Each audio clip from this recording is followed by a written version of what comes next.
mon langage, parce que vous êtes de l'adversité. Ce que vos pères sont, vous l'êtes aussi. Parce que leurs pères, aux pharisiens, les enseignaient à blasphémer et à annuler le commandement de Dieu. Alléluia. Alors, on va regarder dans Matthieu 15, il me semble. J'espère que je m'exprime bien, alléluia. Dans Matthieu 15, Matthieu 10. Alors, voilà ce qu'il est dit dans la parole de Dieu dans Matthieu 15. Là, on voit qu'il y avait les pharisiens, les scribes, les juifs, les faux juifs, tout ça. Ils disaient au Seigneur, tes disciples, ils mangent avec des mains qui ne sont pas lavées. Mais le Seigneur a dit, même s'ils mangent avec des mains qui ne sont pas lavées, eh bien, c'est pas ce qui rentre dans la bouche qui souille l'homme, mais c'est du cœur que sortent les mauvaises pensées, les adultères. Donc, il faut circoncire le cœur. Alléluia. Et le Seigneur a dit, et vous, pourquoi transgressez-vous le commandement de Dieu au profit de votre tradition? Alléluia. Voilà. Celui-là, ouais, excusez-moi. Alors, le Seigneur, il dit dans Matthieu 15, 1, là je suis au verset 7, hein, j'ai lu au-dessus, auparavant, là je suis au verset 7. Le Seigneur, il dit, hypocrite, Matthieu 15, verset 7, hypocrite, Ésaïe a bien parlé en prophète sur vous. Quand il a dit, ce peuple m'honore des lèvres, mais son cœur est très éloigné de moi. C'est en vain qu'ils me rendent un culte. Eux qui enseignent comme doctrine des commandements humains. Alléluia. Alors je vous invite à lire Matthieu 15, 1 à 20. Matthieu 15, 1, Matthieu 15, verset 1 à 20 et Marc 7, 1 à 23. Alléluia. Donc nous voyons qu'il faut avoir le cœur lavé, Hébreux 10, 22, avoir été blanchi par le Seigneur et que le Seigneur nous donne un esprit de révélation pour connaître sa parole.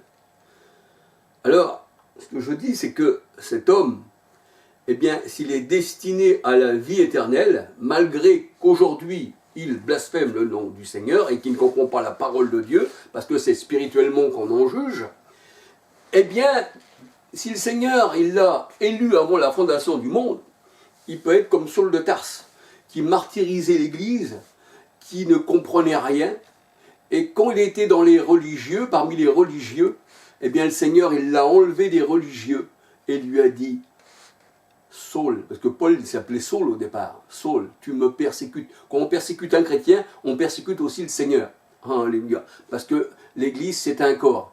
Et Christ, il est la tête du corps et nous sommes les membres du corps. Et quelqu'un qui touche un membre du corps du Christ, c'est comme si il touchait au Christ. Et Saul persécutait l'Église et le Seigneur lui dit, Saul, tu me persécutes. Il serait dur de regimber contre les aiguillons. C'est-à-dire les aiguillons, c'est la parole de Dieu. Alléluia. Il te serait dur de regimber contre une épée. Parce que l'épée, c'est aussi un aiguillon. Et un aiguillon, il y avait les aiguillons à bœuf aussi. Où on piquait le bœuf pour le faire avancer. Alléluia. Et dans 1 Corinthiens 9, 9, la Bible, elle dit que les apôtres, c'était des bœufs. 1 Corinthiens 9, 9. Alléluia.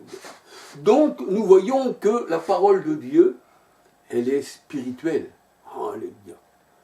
Et cette parole, eh bien, Paul, il l'a rencontrée, parce qu'il entendait une voix. Et Christ, la parole de Dieu, elle nous dit que même à la montagne du Sinaï, les gens, quand ils ont écouté la parole de Dieu, ils n'entendaient qu'une voix. Ils n'avaient pas vu de figure. Parce que c'est la voix du bon berger qui parle. On n'a pas besoin de figure. Parce que la chair et le sang n'héritent pas du royaume des cieux. Christ s'est manifesté en chair, 1 Timothée 3, 16. Mais 2 Corinthiens 5, 16 nous dit, nous ne le connaissons plus de cette manière. Maintenant, on le connaît par l'Esprit qui est en nous, car nous avons l'Esprit du Christ. 2 Corinthiens 13, versets 4, 5, 6. Examinez-vous vous-même pour savoir si Christ est en vous. Alléluia. Et c'est Christ qui est en nous, qui parle au monde. Le Seigneur dit, celui qui vous écoute m'écoute et celui qui vous rejette me rejette. Alléluia. Parce que le serviteur n'est pas plus grand que son maître. Alléluia. Bon, je ne veux pas aller plus loin parce que c'est vrai que ça ferait beaucoup de choses. Alléluia. Mais j'espère que cet homme, cette personne comprendra. Alléluia. Et que ceux qui sont aussi rattachés à sa chaîne, certaines personnes comprendront le langage, la voix du bon berger. Le Seigneur dit qu'il part à la rencontre de sa brebis perdue. Et il la prend et il la met sur son épaule.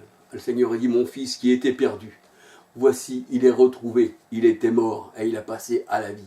Et il comprend ma parole. Alléluia. Et il ne périra jamais parce qu'il fait partie du bon berger. L'Éternel est mon berger. La parole de Dieu nous dit, celui qui s'attache au bon berger, 2 Corinthiens 3,17, celui qui s'attache au Seigneur, qui est l'Esprit, le bon berger, eh bien, est avec lui un seul esprit. Alléluia. 1 Corinthiens 6, 13 à 19. Alléluia. Et nous savons qu'il demeure en nous par l'Esprit. 1 Jean 4, verset 13.